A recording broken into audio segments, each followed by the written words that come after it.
Let's say you have hypothyroidism symptoms such as fatigue, weight gain or struggle losing weight, cold intolerance, brain fog, constipation or hair loss. How do you know if your underactive thyroid is due to Hashimoto's? My name is Sabine. I'm a nutritionist and health coach specializing in thyroid health.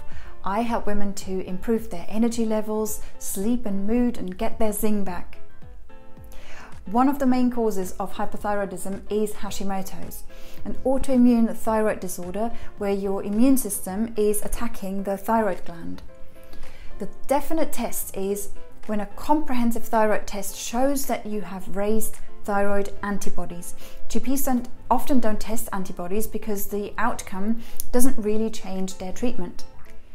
For more information about private thyroid testing, just send me a message or book a free call. However, it's also good to be aware of some typical symptoms and scenarios that are typically associated with Hashimoto's. One of the most common scenarios is when you take your thyroid hormones regularly and also have regular checkups with your GP, but you continuously need to adjust your thyroid replacement hormones to function, and you keep feeling worse. Hashimoto's is a condition, like I've just mentioned, where the body attacks its own thyroid gland, with TSH levels and symptoms of hypothyroidism slowly increasing. What's really important to understand here is that Hashimoto's is mainly an immune system disorder. So that is where the spotlight needs to be turned for therapy. Approximately 2 in 100 people in the UK, predominantly women, have an underactive thyroid, and if I was one of them, I would want to know if I have raised antibodies or not, as this changes the approach to support the body in many ways. Another common scenario is when your symptoms fluctuate from underactive thyroid to overactive thyroid. So this is when 1 week you feel low in energy, tired, feel cold all the time and have constipation, and the other week you feel anxious and you can't fall asleep and your heart races and you might have diarrhea. It's also important to mention that your TSH levels can be high, low, and even appear within reference range in between bouts of symptoms.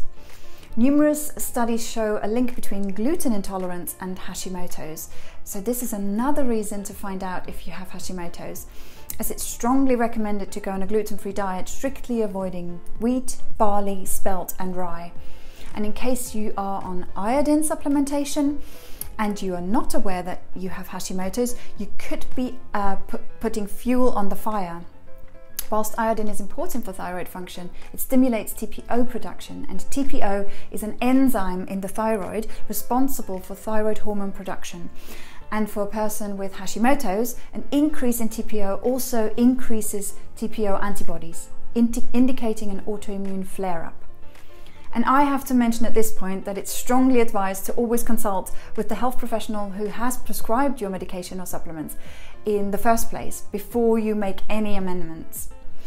If you suspect that you have Hashimoto's or simply just want to rule it out, book a free chat with me via the link in the description to find out more about thyroid testing and how nutritional therapy can help you get off the roller coaster, take the guesswork out of what's healthy for you and what's not, and for you to get your energy back and your zing. I'm looking forward to speaking with you. Until then, take good care of yourselves. Bye bye.